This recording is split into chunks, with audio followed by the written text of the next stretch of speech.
Con el 99,8% de las actas computadas en las elecciones judiciales en México, el abogado de origen indígena Hugo Aguilar Ortiz continúa a la cabeza del escrutinio, con lo que se perfila para presidir la Suprema Corte de Justicia de la Nación.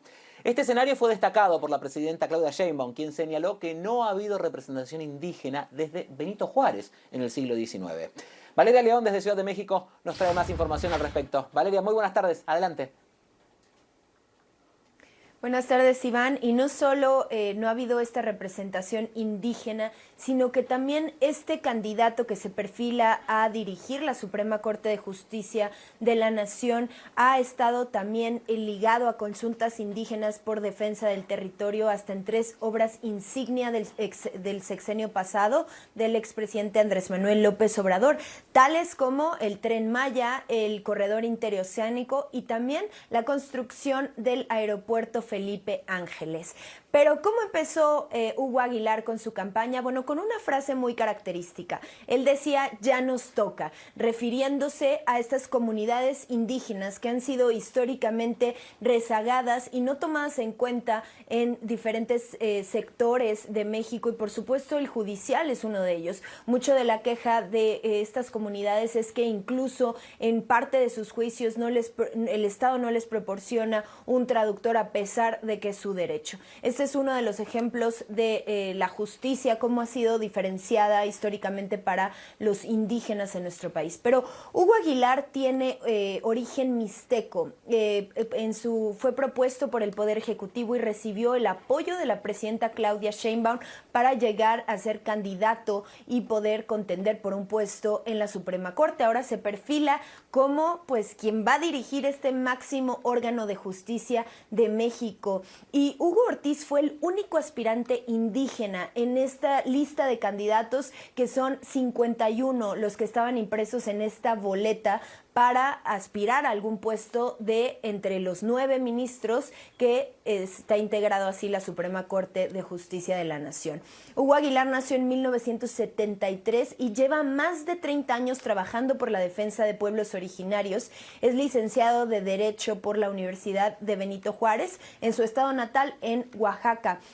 Y desde 2018 a la fecha ha sido coordinador general de derechos indígenas del Instituto Nacional de Pueblos Indígenas, en el que desde ahí coordinó estas consultas para el desarrollo de los importantes proyectos insignia del expresidente López Obrador.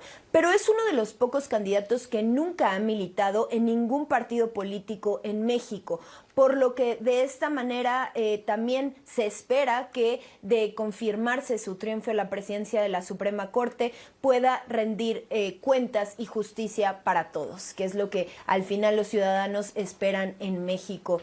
Pero también la presidenta Claudia Sheinbaum se refirió por segundo día consecutivo a Hugo Aguilar durante su conferencia matutina, obviamente aludiendo que es el segundo indígena que llegaría a presidir la Suprema Corte de Justicia después de Benito Juárez en más de un siglo. Escuchemos lo que dijo la presidenta esta mañana. Me da mucho gusto que el próximo presidente de la Suprema Corte de Justicia de la Nación sea un indígena mixteco de Oaxaca, un muy buen abogado, muy buen abogado. Tengo el privilegio de conocerlo, no solamente sobre temas relacionados con los pueblos originarios, sino en general. Tiene un amplio conocimiento, es un hombre modesto, sencillo, pero no por eso con una enorme inteligencia y sensibilidad social. Entonces nos da mucho gusto, la verdad que... Valeria, ¿cómo avanza el escrutinio del INE y cómo se van perfilando los candidatos para la Suprema Corte? ¿Cómo sigue el cronograma oficial? Pues será esta misma semana cuando se confirme el triunfo de estos 9 personas que integrarán la Suprema Corte de Justicia de la Nación. En la primera elección por voto popular, esta nueva Corte estará integrada por 9 personas que fueron propuestas por los diferentes poderes del Estado, el Poder Ejecutivo, el Poder Legislativo y el Poder Judicial. Ninguno de los virtuales triunfadores de la elección cuenta con carrera judicial, que recordemos así era como antes. Todos los miembros del Poder Judicial debían de alguna manera escalar en este poder para llegar hasta de alguna manera la cima, que sería el órgano máximo, que es la Suprema Corte. Pero las personas electas son abogados, promotores de la Cuarta Transformación, la mayoría impulsados por el expresidente Andrés Manuel López Obrador y la mandataria Claudia Sheinbaum.